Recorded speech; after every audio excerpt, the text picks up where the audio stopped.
Come in. Welcome. I'm E.G. Marshall. Welcome this time to the grave. Not what lies beyond it, but what used to lie in it. Safe in the peace of death.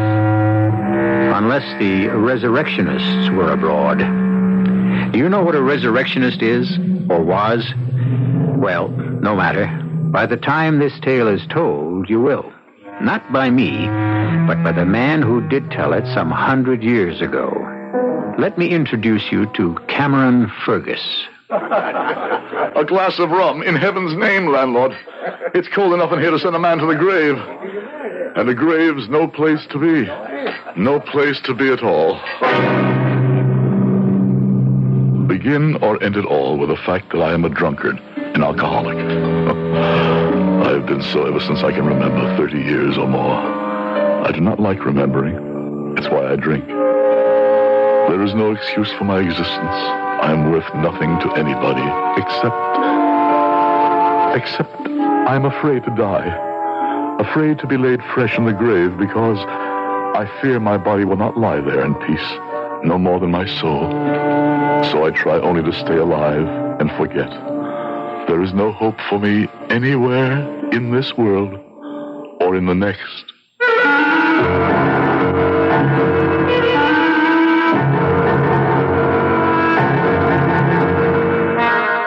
Our mystery drama, The Body Snatchers, was adapted from the Robert Louis Stevenson classic especially for the Mystery Theater by Ian Martin and stars Howard Da Silva.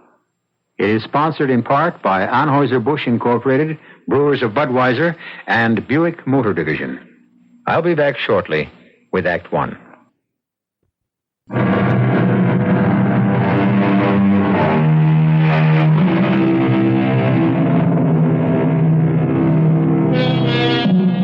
The scene is a little pub in Debenham, England. Where is Debenham? It doesn't really matter. An isolated little town not far from London or the stream of life in general. There are a couple of public houses there, and the George is as good or as bad as the others. It just happens to be where Fergus drinks his 5 glasses of rum every night. A strange, bizarre figure that the town long ago accepted, or, if you will, disregarded. But tonight is not an ordinary night in Debenham, as Ansa Mary, another habitué, is giving Fergus the latest news. The squire himself, on his way to the new railway station, struck down as by the finger of God, as his carriage passed the old George here. They got him upstairs to the best room, and they telegraphed off to London with a great men's doctor. Oh, this is a night to remember. As it must to all men. I didn't mean that, Harry. God speed his doctor on the way. And to keep him out of the cold earth. Well, he's in a bad way. The landlord thought maybe you'd ever look at him. Me? Why me? Well, wouldn't be the first time you've shown your skill. I remember the time old Maud Brinkle dislocated her elbow and Alfie Price's boy, Richard, broke his leg. You fixed him up real nice, you did. A simple fracture and an even simpler reduction.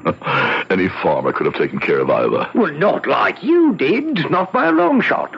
Wasn't you set out to be a doctor once?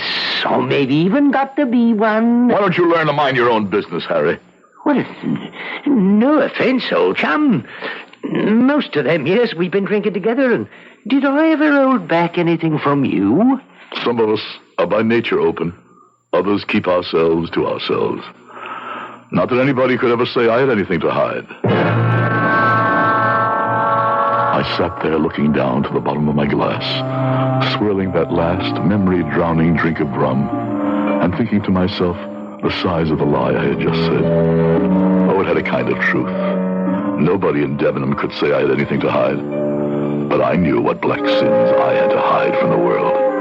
And with enough liquor, even sometimes from myself.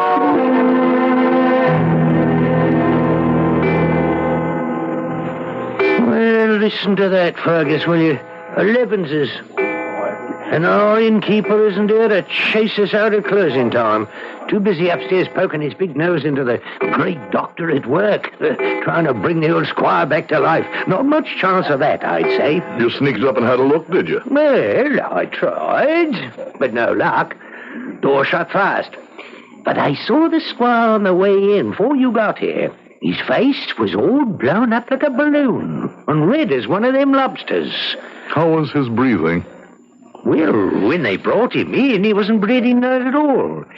And then sudden like he was, but with a sort of rattle in his chest.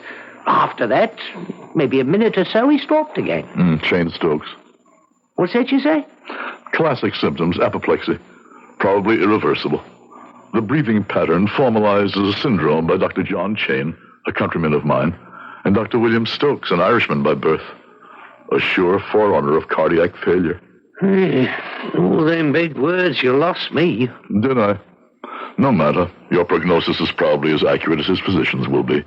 If indeed the squire is not a corpse already. Gloomy one you are. I wonder now where they'd bury him. Oh, the squire? Oh, we'll go right in the family crypt. In a crypt? Huh? Above ground, then he should be safe enough. I wonder that I didn't see the doctor arrive. Did he come by train? Lord, no. You missed it, all right. Whipped right off the train into old George's cab. I wonder how I missed the arrival. What did this great medico look like? Oh, he was tall, white-haired, but he moved as brisk as a colt. Dressed in the finest broadcloth and white linen, great gold watch and studs and spectacles of the same precious metal. Yes, there before the grace of God go. And what was the name of this paragon? This what? This man of undoubted success. Oh, McFarlane. Say that again. What, the name? Yes. McFarlane. No other name? Dr. Wolf McFarlane. What's the matter with you, Fergus? You've broken the glass, wasted the rum. Oh, and you've cut yourself. Never mind that. Wolf McFarlane. You're sure of that? Well, it's how he introduced himself. Why, do you know him? Know him? There's nobody knows him better than me. More's the pity. More is the pity and the shame. So the past I had shut out with some success and a great deal more rum came flooding back. Pictures flashed across my mind in a kaleidoscope. Stop-action photographs of disembodied arms and heads. The grisly jokes bandied about over the poor defenseless corpses that passed beneath our hands and were stripped barren by our razor-sharp knives. But it all might have been a bright dedication and a proud way of life, except for Wolf McFarlane and his kind. For every one of us, the end was the triumph. But the means, heaven help the few of us who has to face it. And then, suddenly, there were footsteps on the stairs coming down, closer and closer to me, and I was about to face the man who had tempted me to sell my future. The man who could live with his vileness because he had no conscience and had left me to eke out my life dirty and despairing, afraid to do the only thing I really wanted to die. You're as white as a sheet, Fergus. Don't take on so. There might be two men with the same name. My sincere condolences, but the squire was virtually a dead man from the moment the stroke hit him. Nothing could have saved him. That's him. That's his voice. Forgive me for my abrupt leave-taking, but my coach is waiting and I cannot miss the train. Well, here he goes for the door. If you want to make sure you do know him, you better move fast. I must see him face to face. McFarlane. Yes? Toddy. Huh? Toddy McFarlane. I'm afraid, sir, you have the better of me. I don't believe we are acquainted. Oh, we are acquainted, all right. Look close. I want you to recognize me. I've told you. Good Lord. Cameron Fergus. Yes. Did you think I was dead, too? That we are all so easy shut of old acquaintance? Oh, hush, man. For the love of God. Let the dead past bury itself. Not ours. Nothing stayed buried decently then, did it, Wolf? Oh, now, come, Cameron. We are both a little shaken at this chance encounter. I hardly knew you, I confess at first, but I am overjoyed. Overjoyed to have this opportunity. Unfortunately, I must not fail the train, so if you'll forgive me... Forgive you? Well, I meant for running, but, well, let me see. Oh, yes, of course, yes. You shall give me your address, and you can count on early news from me. Put away your gold pen and your false friendship. But I want to do something for you, Fergus. I can see, forgive me, that you are somewhat out at elbows. We must take care of that. Money? Well... Money from you? The money I had last from you is lying where I cast it in the rain and mud. What is the matter with you, Fergus? Now, what is it you want? I wish I knew. Revenge for Jeannie and the others. An accounting for the wasted rum-soaked derelict you made me. I thought long ago the hand of God, like the squire upstairs, must have struck you down. Perhaps I was appointed for that. Fergus, Cameron, I beg of you. You've been drinking and you are not in your right mind. Now, don't do anything. What is that you have in your hand? Don't you remember? Jeannie's hat pin. The one you gave her. Would it not be poetic in God's justice to drive it into your throat, up slanting through the mouth till it lodged in the brain, or between the fifth and sixth ribs, driven straight into your black heart? Help! Have you got out of your mind? Help! Here, Fergus, take it easy. Help me! Stay out of this, Harry. But you... If you value your life, stay back. Don't. You can't kill me, Fergus. You...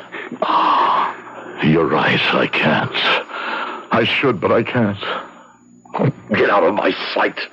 Catch your train. Go. Whip up your horses!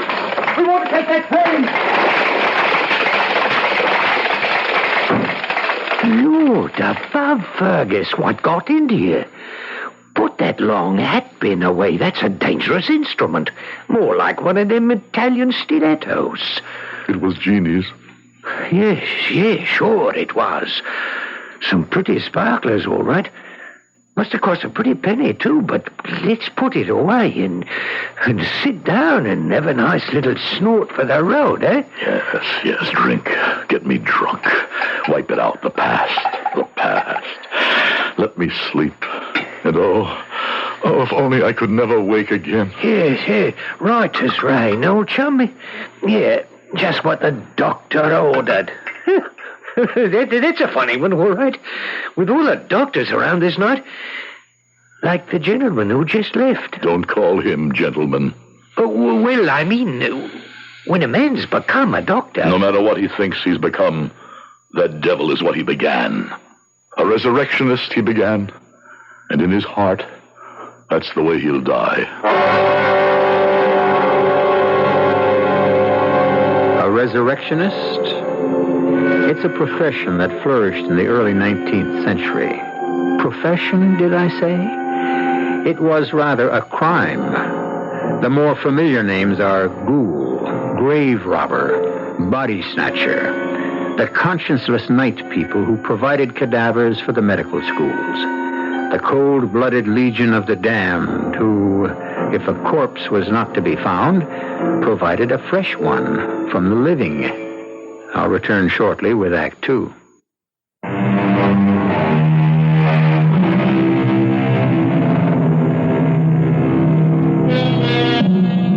In one of the greatest speeches in the English-speaking theater, Hamlet, the tortured Prince of Denmark, wrestled with the problem, to be or not to be, and came to the conclusion that conscience doth make cowards of us all. Cameron Fergus, though far less innocent than the tragic Dane, as a young man found himself caught in the same wedge. But when he made his decision, he found not death, but a life of remorse and dishonor. I was the only child of two elderly parents. By my early 20s, they were both gone, leaving me a small but comfortable income. Even in those days, I already considered myself a man about town. But my vices were minor, and inside I had a craving for something more fulfilling in life. Both those lacks were satisfied when I fell under the spell of Wolf McFarlane. We met first at the house of Jeannie McRoberts, a young woman who epitomized everything pure and sweet to me, and whom I secretly hoped to marry one day. Oh, Jeannie, this music's too slow. It's romantic. Well, maybe that's what I meant. Let's sneak out for a walk in the garden. Oh, no. It's not the music that's too slow for you, Cameron. Oh, then suppose it was. I wouldn't trust you out there all alone. You walked out with him. Who? The tall one there, dancing with Maggie Dyack. Wolf McFarlane. Well, it's the first time he's our guest, and besides, it was still twilight then. He's a dandy, all right. And he has all of you girls making eyes at him. Where's he from? Oh, well, Glasgow, I think. He's here in his second or third year as a medical student, working under Dr. Knight. I suppose he's turned your head, too. Huh? He did when we danced. Oh, what could be more exciting than being a doctor anyway? Someone who can make you well if you're ill. Well, maybe I'd better consider taking up the profession myself, so I won't lose you.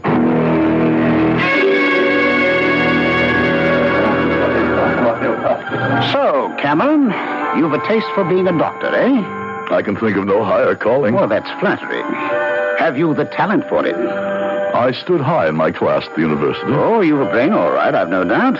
At least so Miss McRoberts informed me. Did she now? But when I spoke of being a doctor and talent, I meant other things. Such as? Have you a strong stomach? Can you stand the sight of blood? I wouldn't turn from it. Have you the nerves of steel? I don't exactly know what you mean. Could you take a scalpel and split a man or a woman from breastbone to pubis with a steady hand? Could you open the stomach and cut out a diseased organ? Could you amputate a leg or an arm? I'm not exactly sure it was being a surgeon I had in mind. Oh, never mind the live bodies, lad. It's the dead ones you have to cut through first. There's no other way to learn anatomy firsthand, and not all of them are fresh from the grave. What does that mean? You'll find out for yourself. How are your scruples? I think you're just having fun with me. I'm sorry I asked. I don't need you to further my ambition. There are other ways. Oh, nay. Hold, lad, don't be so hot-tempered. I was pulling your leg a little, but less than you might think. And you do need me more than you think. Why? My recommendation to the doctor in charge of the medical school, as it happens, would open the doors for you like that. Would you give it to me? I just might. In exchange for something. What? The rest of your waltzes with Miss Jeannie. She's the only girl here with any grace or style. Like a feather in the wind. And I love to dance. Is it a bargain? It's the one I can't control. It's Jeannie who says who she'll dance with. But if you ask her and tell her why? I'll tell her on one condition. And what is that? That she saves the last one for me. Well, I can hardly blame you. And if we are to be friend and colleagues, why should I be greedy, eh? Shake hands on the bargain. Shake. To a long and close future together, Fergus. We can use a man like you.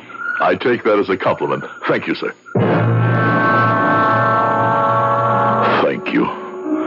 That I should ever have seen the day I thanked the man I have spent my life cursing and reviling. What an innocent I was. I kept my part of our bargain in my naivete and excitement, not noticing that Jeannie's reluctance to change her dance card was neither long nor strong. My head was spinning too much with other future dreams, that I was to become a doctor. For Wolf McFarlane kept his part of the bargain, too.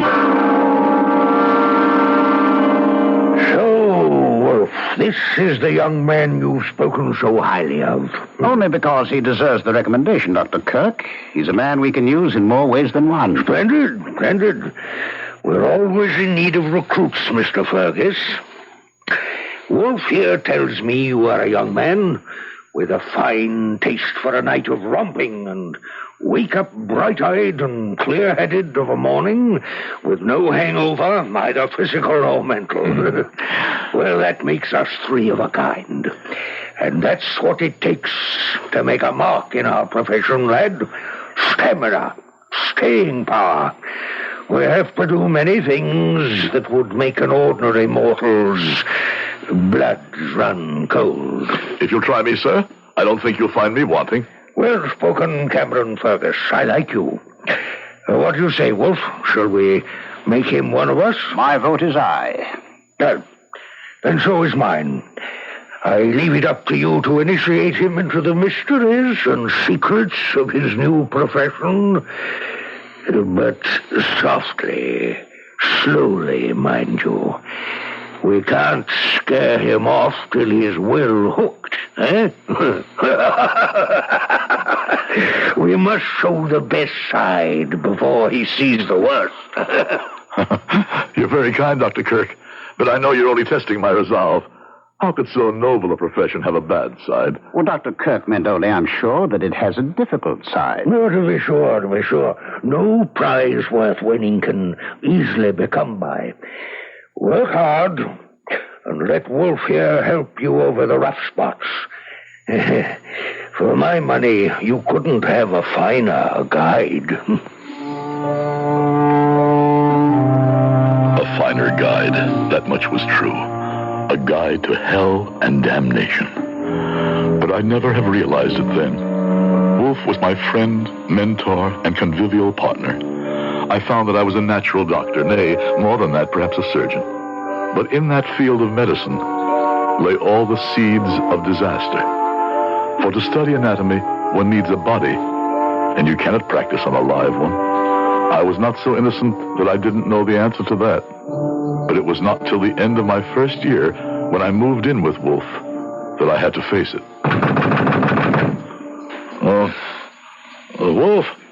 Wolf, wake up. What? Name of a dog, what hour is it? It wants 10 to 3. And you wake me? Damn it, Fergus. Someone at the door. Oh, of course. Reason I bid you move in tonight. Get dressed while I answer that. But what is it? Don't ask questions. Do as I say. Governor, I was after... No. Sorry for the delay. Just give me a moment or two, eh? We have a real load tonight. We'll need help. Oh, don't worry. We have it. Meet us at the usual place, eh? Check me my trousers there, Cameron. What is it? Do I have to spell it out? The Resurrectionists. And tonight they have a cart full. Tonight is your baptism. You going to let me down? Well, enough in hindsight to know what I should have answered to that. But I was young, and I thought he was my friend. And so, half-dressed, half-sober, half-anesthetized, we went to the building that housed the dissecting lab and began the nights, or I should say, the early morning's work. All right. Put it down. There we are. Is that the last? Not tonight. One more. Fine. Before you bring it up, let me introduce you to Dr. Cameron Fergus. Well, how do you do? The gentleman prefers to leave his name out of these transactions. Just call him Digger. That's me, by nature and profession. When you bring the last one up, Dr. Fergus will pay you. The usual tariff. Now, Fergus, I'm going to have to leave you in charge. Why did you call me doctor when I'm not even... You've got a lot to learn. We need the title to keep these fellows in hand. What do you mean? I'll explain it to you soon. Now, first off, here is a key. It unlocks the safe there. Now, there's money, cash in there, and I'll tell you just how much to disperse. But be sure the safe is securely locked before these ruffians return. Now, I have to get to Dr. Kirk right away and tell him what luck we've had tonight. He'll want to make arrangements for dissecting and anatomy classes tomorrow. It seems strange. Potter's field death rate was so high this one night. In this part of our business, it is well to question as little as possible. I followed the easy path to do as I was told. To suspend thinking, pay off the grave robbers, entwine myself irrevocably in a practice which, no matter how we as doctors might believe its morality, in those days, could involve death by hanging. But if I thought of it much, after the body snatchers were come and gone and paid, It was all forgotten when Dr. Kirk joined us. A magnificent day in our lives, gentlemen. I congratulate you both for your part in this, while at the same time I need not enjoin you to the secrecy we must maintain. My congratulations for tonight, and carry on the good work, gentlemen. I bid you good morning. High words, Dr. Kirk. And we are left with all the dirty work. What do you mean? The time has really come for you to stop asking the very answerable question. In the name of medicine and research, we gather bodies, right? But that is no crime. Using already dead flesh, which can render up to us secrets of how to handle living flesh, is not a valid crime. On that basis, you have an argument. If the flesh is already moribund. But body snatching is a rewarding crime. And if there is no dead body to snatch, with the kind of man who plies this trade, do you think he would hesitate to wait for the flesh to die if his source of supply ran low? Oh, good Lord, what are you saying? Oh, don't pretend innocence. If your conscious brain will not admit the truth, your subconscious one knows it. And you signed for the bodies tonight. Willy-nilly, you are with us from here on in. With us from here on in. For the first time, I realized I was trapped. For a moment, I even thought my friends had made use of me. But then I thrust that thought aside. They were pioneers, like myself, taking the only means to great ends. And if indeed it were true that an occasional body had not met a natural death, why, by all reason, it could only be someone who was a criminal, who had sought it himself. So I reasoned, and with another drink of fiery scotch to soothe my addled brains, soothed my burning conscience. This would be the end of all connection with the resurrection men, I swore, not knowing how devastatingly empty the oath I took was destined to be.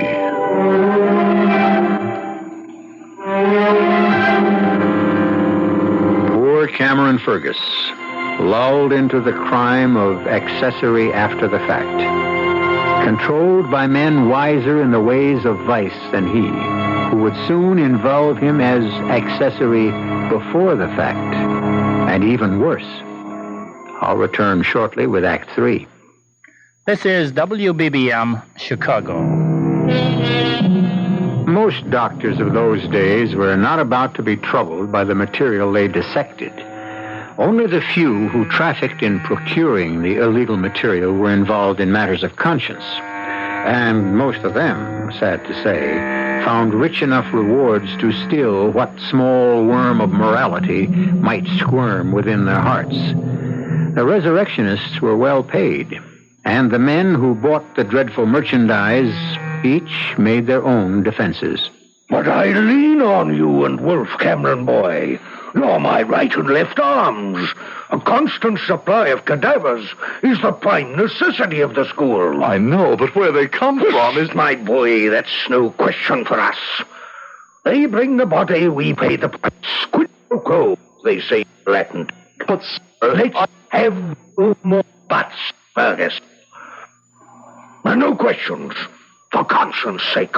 But that's exactly the problem, sir. I watch these ruffians come in before the dawn, in the dead of night, and I cannot help but be struck by their hangdog looks, their eyes averted. I want to have no part of it, sir. If you expect to stay here and achieve your degree, I tell you, you must be part of it. I'm sorry to be so blunt, Fergus, but that's the way it is. And I have no further time to talk to you.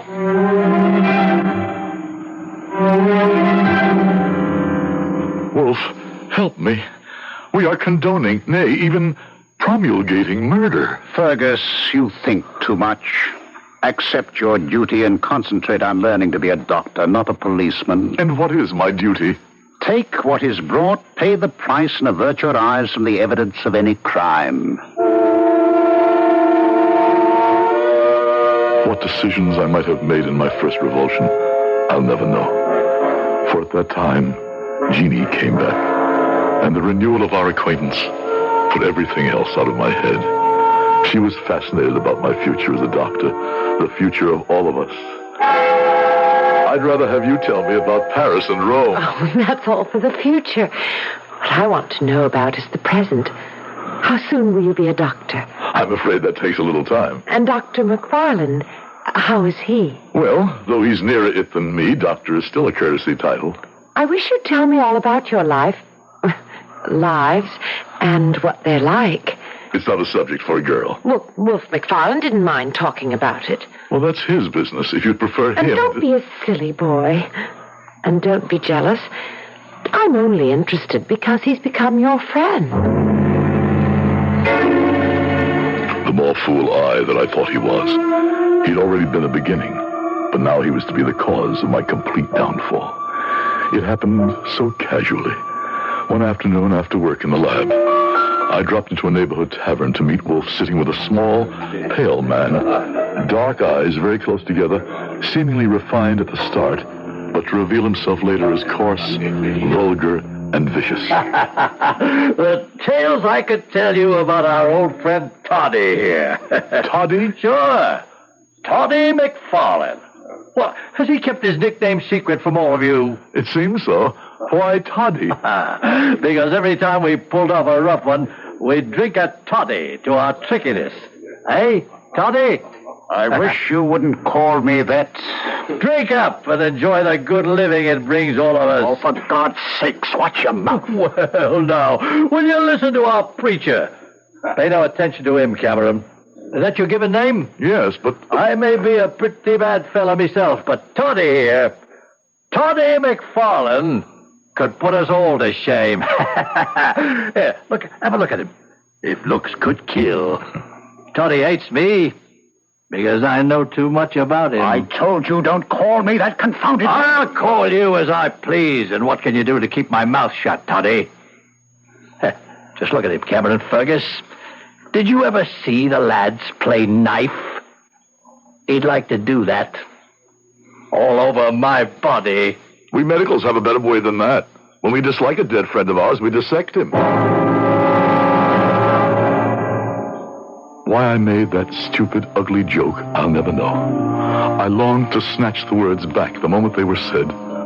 Would to God I could have. I was to regret them the rest of my life. I should have admitted before this that I was well paid for my work of receiving nocturnal corpses.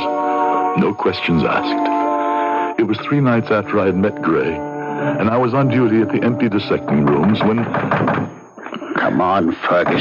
Damn it, man. Would you have me caught red-handed? Wolf, what are you doing here at this hour? Ask no questions. I have some merchandise in the gig. Help me in with it. It was a small enough figure, wrapped in a winding sheet, and it was no job for the two of us to bring him in and stretch him on a table. But for some reason, Wolf McFarlane was breathing as heavy as if we had lifted a horse. All right. All right, sealed and delivered. Let's have it signed.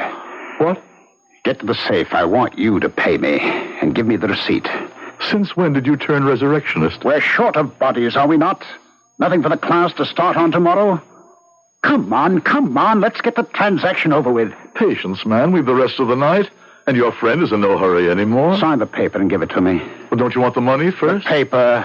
All right. My signature for posterity. And for me, this is all I need. And the money? My present to you, old chum. The finder's fee, too. You've been working too hard as it is. A man ought to have some reward. Why don't you take my rig and slip on home? I'll cover for you for the rest of the night. It's late enough for both of us to leave. Oh, I think I'll stay. Pre-dissect the derelict there. Ready to pass around to our eager students when they arrive. McNeil's working on the lower extremities. Sharples is screaming for a liver. What's the matter with you? You seem unnerved. Who in... No, don't take that sheet away, don't. Very well. You had to know. Now you know why I had to have your signature of acceptance. It's Gray. The man who... A man who could have ruined all of us. We're in this boat, sink or swim. Would you want your neck on the gallows like Burke? This man is dead and is valuable to the advancement of medicine. Accept the fact of his death. Never question the how. You're one of us still, young Fergus. Forever. So I was already trapped. I began a long lifetime of drinking in earnest. I was neither surprised nor that much affected when Jeannie turned from me. Even the fact that I heard by the grapevine, certainly not from his lips, that Wolf was squiring her about, failed to rouse me. I felt myself damned forever. I wasn't good enough for her. But youth is resilient, and once I had digested my involvement, I learned to live with it. Even thought to go back to Jeannie again. As it happened, I chose, accidentally, the day that Wolf was to receive his sheepskin as a doctor. I never realized what real love was until I met Wolf. Puppy love, real love. Would you like me to tell you about this man you worship so? What he's really like? Don't be so silly and jealous. I'm not thinking of myself, Jeannie. It's you. I want to protect I you am from... quite old enough to handle my own affairs. Oh, I doubt that. You couldn't understand a man like Wolf. Take your hands off me. Damn it, if I have to shake some sense into that lovely head, I'll do it with my hands. If I can't with words... Fergus, you're getting me down. Fergus, have you lost your mind? I'm trying to save her from you. Well, get your hands off her, you little fool. Oh, leave me go. You insist. Remember, you asked for it. Oh, you didn't hurt him, Wolf. I imagine I did. He'll have a sore jaw tomorrow. As sore as my head. But what else could I do? Well, nothing else. I don't ever want to see Fergus anymore. I wasn't unconscious. I could hear all of this. And I thought at that moment that life could scarcely deal with me more harshly. Fool that I was, with the worst yet to come. Special delivery tonight, Fergus, me boy. 5. Douse the light till we trail him in. Come ahead. Stack 'em where you will. I wouldn't care if Queen Victoria was one of them. I've had my fill of this job. Nobody likes it much, but it's a living, as we say in the trade. Might as well get something from the dead.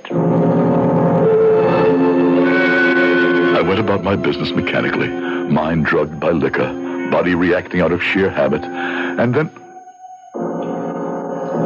a horror of horrors looked up at me from the dissecting table. Her blue eyes, open, staring with a startled horror that she could come to this. Jeannie McRoberts, a candidate for the cold-blooded dissection, candidate for jokes and the discard by the morrow's crew of medical students. Judy,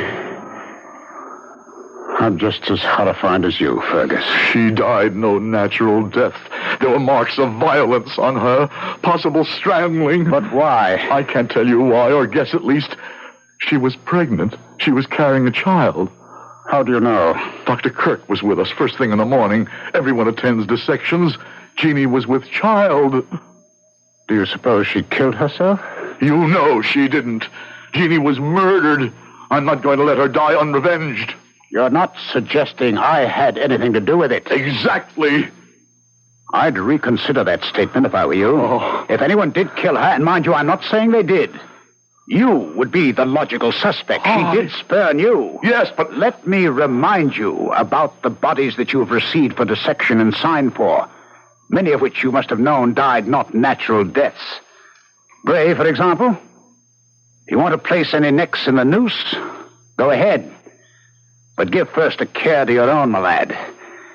I warned you when you began this business. You should be without a conscience.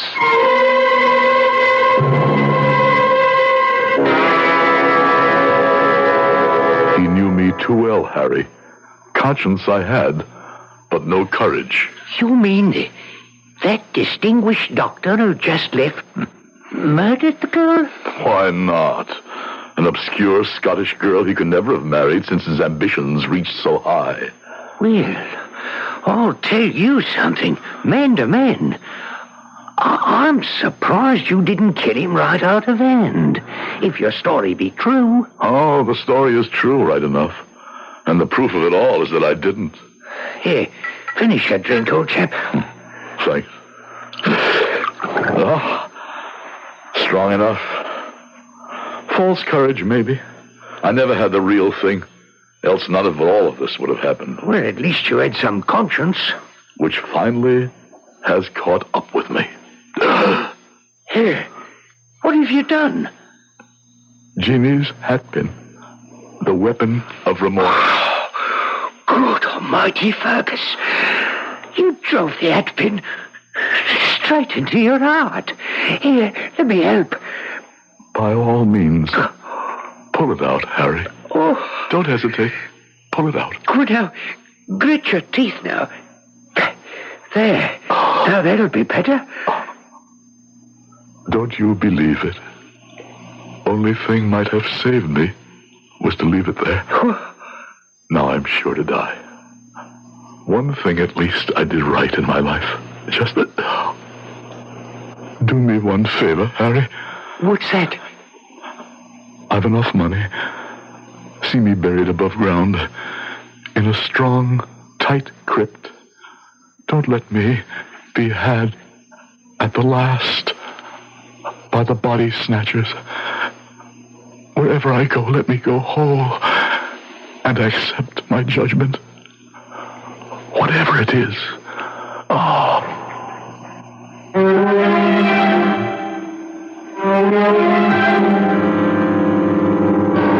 A curious and chilling story, with no moral that I or any man can quite offer.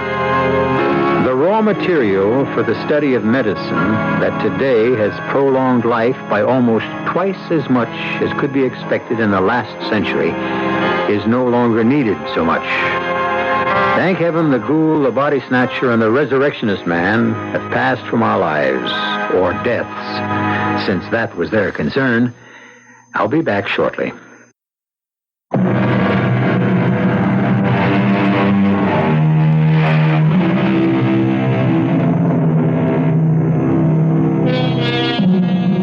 If even for a moment our story disturbed you, out of evil cometh much good.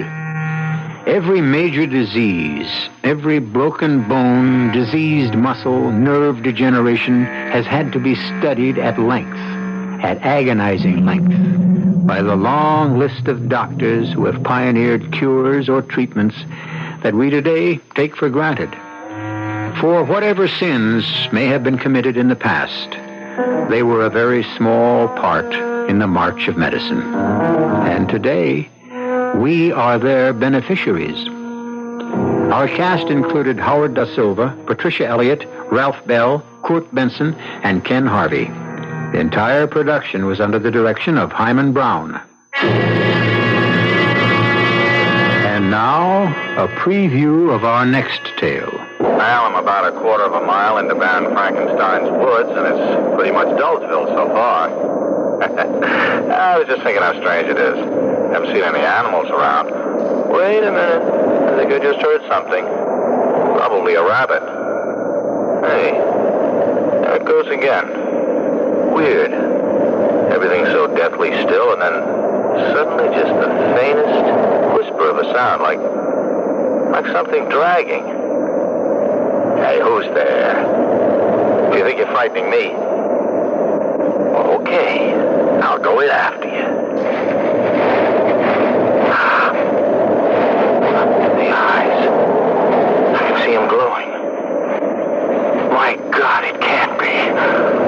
Oh, no, it's... Radio Mystery Theater was sponsored in part by Sign-Off, the sinus medicines.